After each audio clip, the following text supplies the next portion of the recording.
Howdy folks. So I was just about to do some laundry, so I thought I'd put some music on, and I thought I'd use vinyl for a change. I don't get chances to use my turntable very often.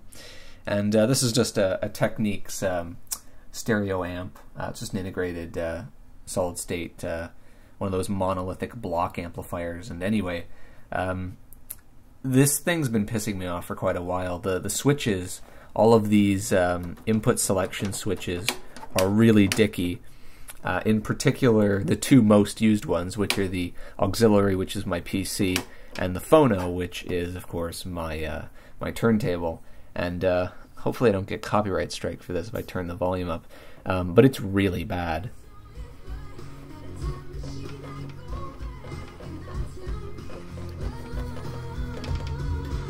Yeah, I don't want to actually have the music on for too long, but it's really bad. And it just, even if you sort of like just get it to work, it after a minute or something, one of the channels will die or something. It's horrible. So I think it's finally time to rip this thing apart and see about cleaning these ganged switches. I don't know how easy that's going to be to get at them, and I don't know even if I can get into the switches. They may be sealed, but I've just sort of, I've had it, so I'm going to get that thing out from all the pile of stuff that's on it and try and clean them. In case you're wondering what's here, just a tuner, which pretty much never gets used. Tape deck, which I think the bias is set wrong because it sounds very wrong, but again, it's a tape deck. I don't really have any use for it. It's just here, kind of because I own one. And then I've got a 5-disc matching. This is a matching CD player for another amp I have. So this CD player does not match this amp, but it does match another amp that I have in a different room in my house. It's actually the amp that I use for my home theater is the same series as this one. I use the home theater. I use the other amp for my home theater because it's much more powerful than this one. This one's 100 watts per channel, and it's some sort of like a proprietary synchro bias class AB. They call it new class A. It's not actually class A. It's AB, but they've got some sort of proprietary, stuff going on, which tries to get rid of crossover distortion. So this has really good intermodulation distortion, but it's not very powerful. So that's why this is sort of in my bedroom, and then I've got the bigger amp downstairs with my 200 watts speakers for my home theater. So that's why this is the way it is. And then I've got just a Stanton T120C turntable. This is a DJ turntable. You can see it's got the controls on this side and on the back for the whole, battle style and all that stuff. It's got the lighting and stuff, and all the pitch controls. It's a fully manual DJ turntable, but it's direct drive and it's pretty well made. So that's why I've got it. I picked it up used. It was pretty cheap, so I've had this for quite a while. Just got another cart on there, and it's still got the original, the one I bought it with, which is definitely a DJ cart. I think it's a Shure white label, I think. But yeah, that's not for. Doesn't sound great because it's a spherical tip. But anyway, yeah. So anyway, I think it's time to get this thing out of here and take a look at those switches. So here it is on my desk, a little bit more of a close-up on it. I kind of got to be careful because I'm on a glass desk, and I think this thing is, this plus my my CRT monitor over there is approaching the weight limit on my desk, because this thing is not light. I think it weighs, it's difficult to say, maybe at least 50 pounds.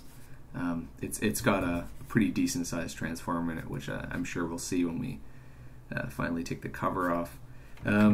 So real solid power switch, of course. New class A. It's got a VU meter on here, which I actually do kind of like. You don't see these too much on newer gear, so it's just got watts. So we've got a 100th of a watt, a 10th of a watt, 1, 10, and then 110, which is odd. Instead of 100, it goes to 110, which is odd. Plus, the thing is, this thing is only rated for 100 watts per channel. So, but I have seen this come on. I mean, I originally, when I bought this used. I did actually push it, and I was able to actually get it to light these lights with the volume control only up to 4. So it definitely is a pretty powerful amplifier. It's got the whole dual speaker thing, bass treble controls. They've got this giant oversized button here. This is super bass. This is pretty much loudness. That they just rebranded loudness as super bass, which I do like loudness because I generally don't listen to my music terribly loud because I don't want to annoy anybody. So, but I do like the rumble. So loudness usually stays on. Balance control, and then there's the switches that are causing all of the problems here. So this has a phono preamp, a tuner, CD/auxiliary input, and then it's got dual tape in and out, so you can basically monitor them or you can record to them. And the phono preamp, I actually ended up replacing it at one point. This was before my YouTube channel. The problem was I was getting lots of distortion on one of the channels, and I couldn't figure out what the problem was, and I sort of narrowed it down to the RIA preamp inside. So I decided, okay, well, I'll just replace it. And so I did. I opened it up, and it's a SIP package. If you actually look in my new intro, I think the leg of the R on my last name is actually that chip that I pulled out of here. I believe that's what it is, if I remember correctly. That SIP package is a dual op amp, and it's used as the preamp for this. And so of course, I couldn't buy any SIP packages like that, so I actually managed to bodge in, and I'll show it to you when I open it. I managed to bodge in some dip packages, and the problem actually didn't go away, and I eventually found out it was actually the switch that was causing it, and it was so far gone that no matter what I did to this switch, the distortion wouldn't go away, wouldn't change, and then I eventually managed to sort of get it sort of working. But yeah, this whole gang has problems, not just the phono. This has issues. This tape 2 has issues. Sometimes you'll see this indicator light flash on and off while you're watching or while you're listening to another channel. So the lights and the actual contacts for the audio must be separate inside this switch, because the lights don't seem to follow what you actually are listening to. It's kind of odd. And as for the back, just for completeness, we've got line in, some switched outlets, both of the speakers.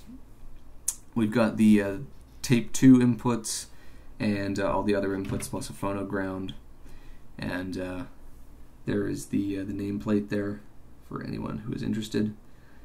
Okay, so the cover is off, and this is what is inside, and most of it is this giant heatsink here.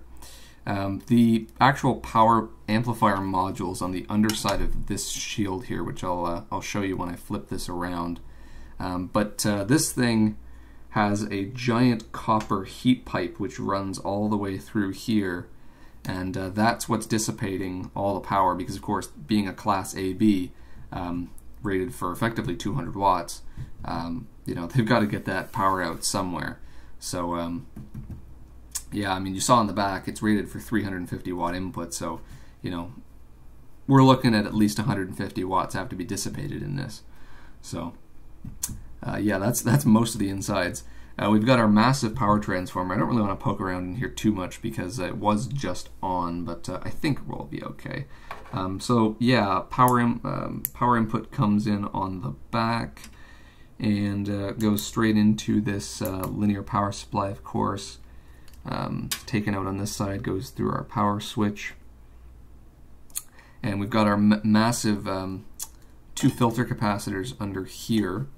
And these are 10,000 microfarad, 71 volts.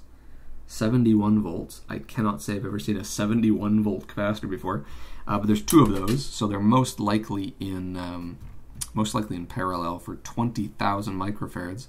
Either that or, yeah, no, I think they would most certainly be in parallel. But if I have to take this board out, which I feel like I will, we can always check that.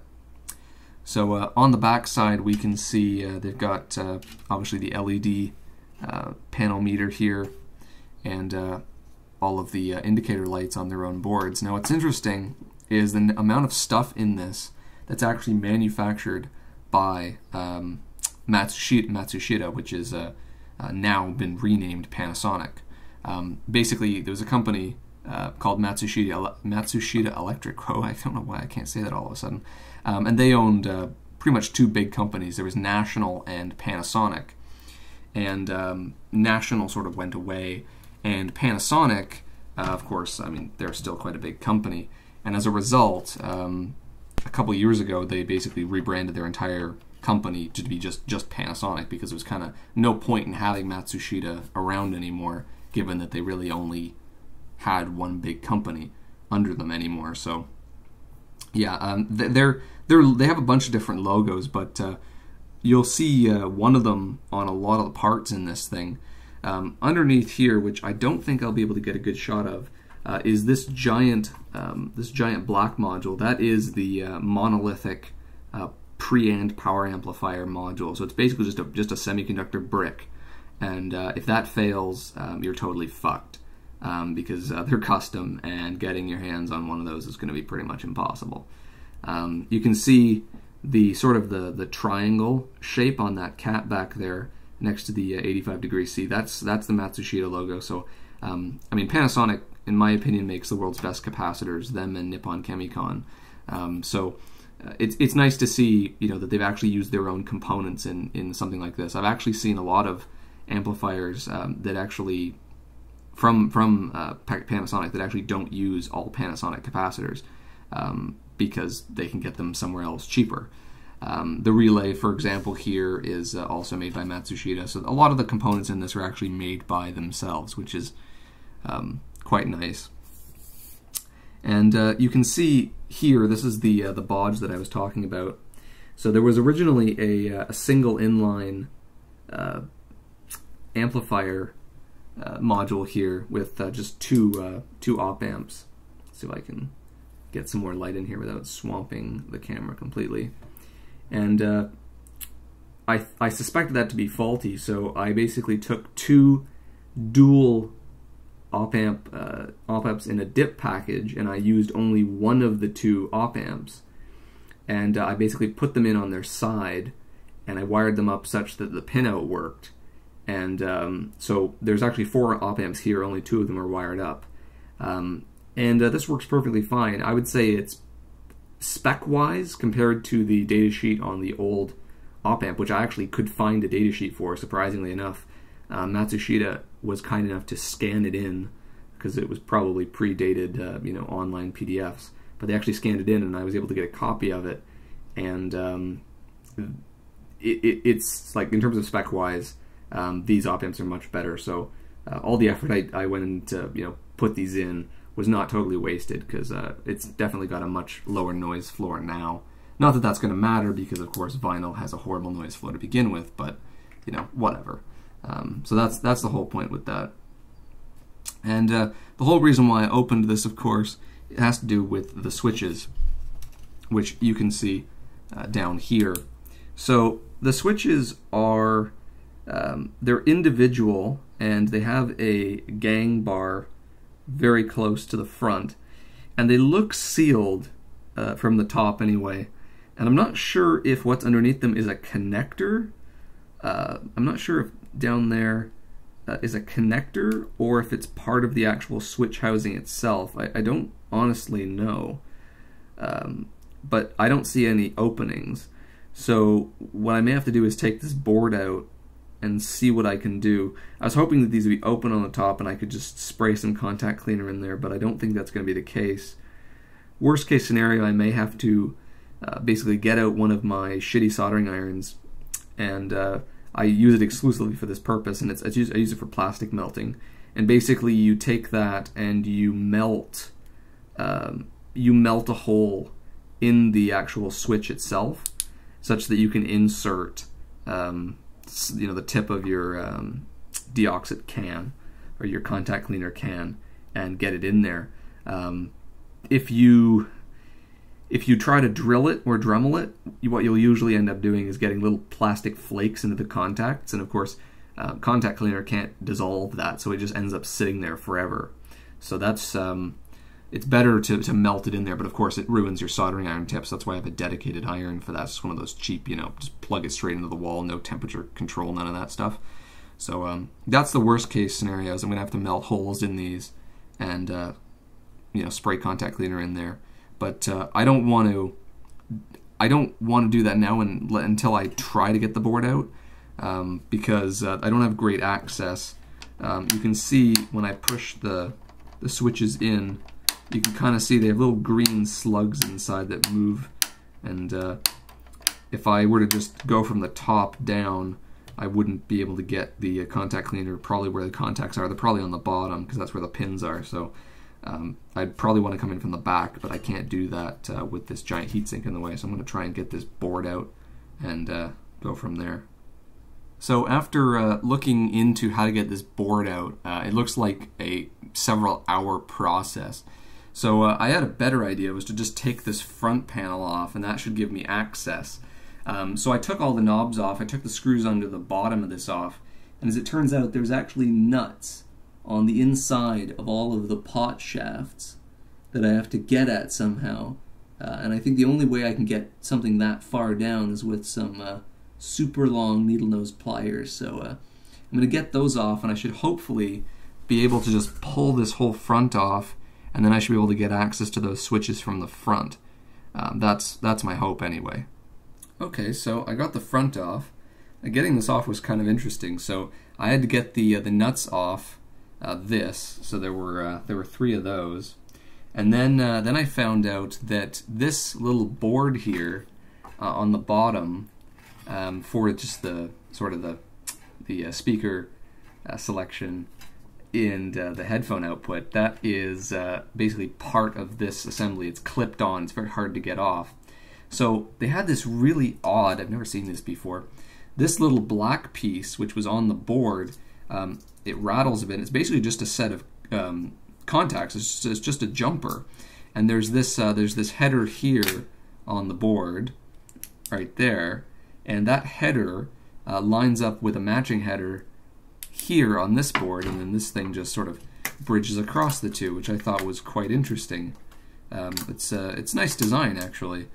I had to get the power switch off, which I had to take the button off and then unscrew this because this is hardwired to the transformer, and that just popped out of the hole.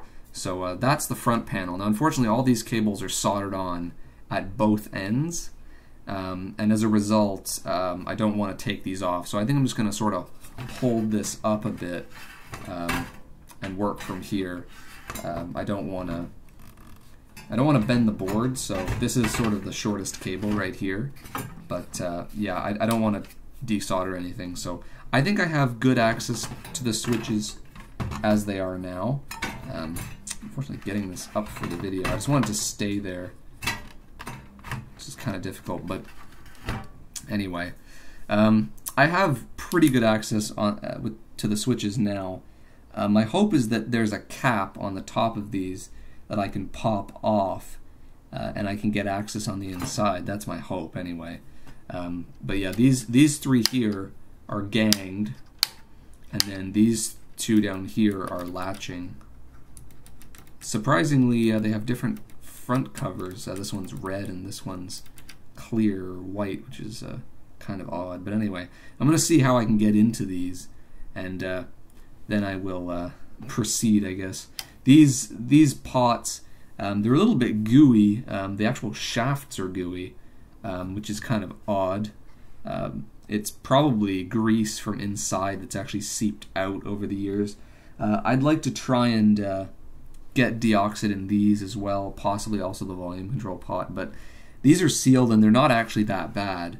So if I can't get it in through that little hole next to that tab, then I think I might just not touch those. The switches are really the only reason why I'm here. So I finally have some success. I've found out how to take these switches apart, and they do come apart, which is excellent. So basically on the very back, there is a tiny little tab on the back, and you can get under them with a screwdriver and you can pop the tab off, and that releases the back, but that doesn't release the front. So what you've got to do is, using a combination of a flathead screwdriver and some pliers, I was able to bend up these metal tabs, these 4 tabs that you can see are sort of crimped over the top here, and by doing that, it allows you to remove this top plastic housing on top of the switch, which leaves the actual slider itself inside here, and you can then just sort of pull the spring back, get it unstuck from the bottom, and then this thing whole thing just lifts out. And that is our set of contacts right there. And of course you can see the little individual metal pieces that slide. So what I'm going to do is I'm going to take these little individual metal pieces out of the switch. I'm going to clean them with like actual paper towels and stuff. I'm actually just going to clean the grunge off of them, and then fill this thing up with some contact cleaner, and then actuate the shit out of it. And then I'm going to sort of repeat that process for each of the 5 switches here, and hopefully by the end of that I'll put it all back together again and everything will be fixed. That's my hope. So wish me luck. So all of the switches have been cleaned. It took me about an hour and a bit, but they're all done now. By the 3rd one I had a pretty good rhythm going. Snap the back off, take the top off, then you could remove the plunger on the inside. And what I ended up doing was, they're really badly corroded. You could tell it was all green, obviously from the little copper sliders. So I ended up taking just a little file and basically sanding off all the corrosion on both sides of all the pins. And then what I did was I took a piece of paper, basically folded it over, and then took the little sliders and kind of slid it over the paper and rubbed it back and forth, and I got little black streaks off of the contacts from that. And then I put that back in, and actually before I did that, I basically took some contact cleaner and I sprayed that on the rails, and then inserted the little plunger and then sort of worked it back and forth. And I also used some paper towel basically, and sort of after I did the filing, I used some paper towel and more contact cleaner to try and get most of the debris out of there, all the little filings and stuff. So I did all of these. These 2 switches are the same. This one has a little extra spring, which is what pushes this mechanism. It keeps the mechanism always pushed to one side, so that it clicks whenever you select one. So I had to. There's a tiny little spring on this, which was such a bitch to get back on, and it actually springed across my desk, and I eventually found it. I was so happy that I found that spring again. Otherwise, it would have been gone forever. I mean, that's a carpeted floor in here. So yeah, these 2 switches are the same. These have a little piece of metal in them as well. It's not a spring, but it's used to basically so that they can stay depressed. And it's sort of like what your ballpoint pen uses. It's just a little piece of metal that goes through a little groove that's shaped in such a way that it has a sort of a repetitive motion. And both of these switches are identical inside. I don't know why one's red. One thing I noticed, which is really odd, I probably should have filmed it, was the contacts in these 2 switches are different than these switches. These have the little sliders have three tines. These 2 have 2 tines, but one of the sliders in this one has 3 tines. Even though they're the same size and the number of tines has absolutely nothing to do with its electrical properties, it's kind of weird. Maybe they just grabbed them out of a bin or something and just shoved them in there. I don't actually know. Kind of strange, but it's all done, all back together again. I also put some contact cleaner in these through the little holes in the sides, and then for the volume control, quite nicely, behind the little label, there's actually a hole that goes right to the actual back of the pot itself. So I could just fill that up with contact cleaner and rotate that So always good to check under the label if there's an easy access point. These ones don't have anything behind there. It's sealed, but the volume one at least had a nice access point. The only switches that I haven't really run through a cleaning process are the two speaker A and speaker B switches, and these don't really seem to give me any issues.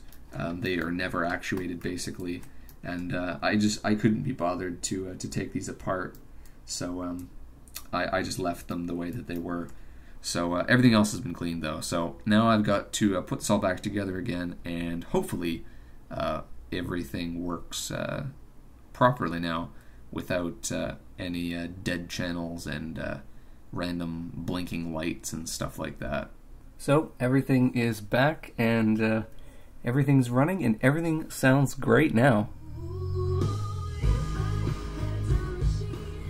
There's sound out of both channels for the phono, and I don't get any weird focus. Focus. I know there's not a light over here, but at least the lights come on nice, and the buttons even feel smoother when you push them in. It's just, everything's just great now.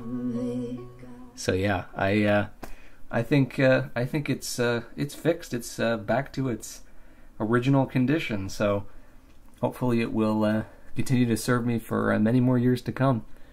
So yeah, I know really all it was just cleaning some switches, but might as well show that to you.